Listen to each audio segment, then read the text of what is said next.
ప్రభుత్వ ఉద్యోగులు వాళ్ళ సొమ్ము కూడా డైవర్ట్ చేసేశారు. దగ్గర 25,000 కోట్ల రూపాయలు వాళ్లకు బకాయిలు పడ్డారు. కడాన పెళ్లికి వాళ్ళ డబ్బులు వాళ్ళు డ్రా చేసుకోవాలంటే చేసుకోలేని పరిస్థితి వస్తే నేను వస్తాను ఒక విడతల వారిగా వాళ్ళ డబ్బులు కూడా వాళ్ళకి ఇచ్చే పరిస్థితికి వచ్చా. అన్నా క్యాంటీన్ అదేం పాపం చేసిందో నాకు తెలియదు, దాన్ని కూడా రద్దు చేశారు. మళ్ళీ నేను ఈ రోజు అన్ని కూడా ప్రారంభించాను. ఇవి కాకుండా ఇంకో 70 పెడుతున్నా. దగ్గర 270 300 అన్నా క్యాంటీన్లు పెట్టి పేదవాళ్ళందరికీ అన్నం పెట్టే బాధ్యత మేము తీసుకుంటాం. కడాన వెంకటేశ్వర స్వామికి ఇచ్చే ప్రసాదం కూడా కల్తీనే, ఆ నెయ్యి కూడా కల్తీనే. ఇప్పుడు ఆయన అంటాడు నేనేదో క్రెడిట్ చోరీ చేస్తున్నానంట.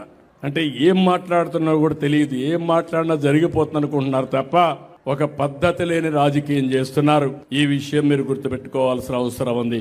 నేను ఒకటే ఈ రాష్ట్రంలో ఉండే ప్రతి ఒక్కరిని కోరుతున్నాను, మంచికి చెడుకి వ్యత్యాసాన్ని ఎప్పటికప్పుడు నెమరేసుకోవాలి. రాజకీయ నాయకులే కాదు, సమాజంలో ఎవరైనా మాట్లాడితే వాళ్ళ మాటలను బేరీజ్ చేసుకుని మంచిని ప్రోత్సహించాలి, చెడును ఖండించాలి. అప్పుడే సమాజంలో మంచి జరుగుతుంది, మీకు భవిష్యత్తు ఉంటుంది. మీకే కాదు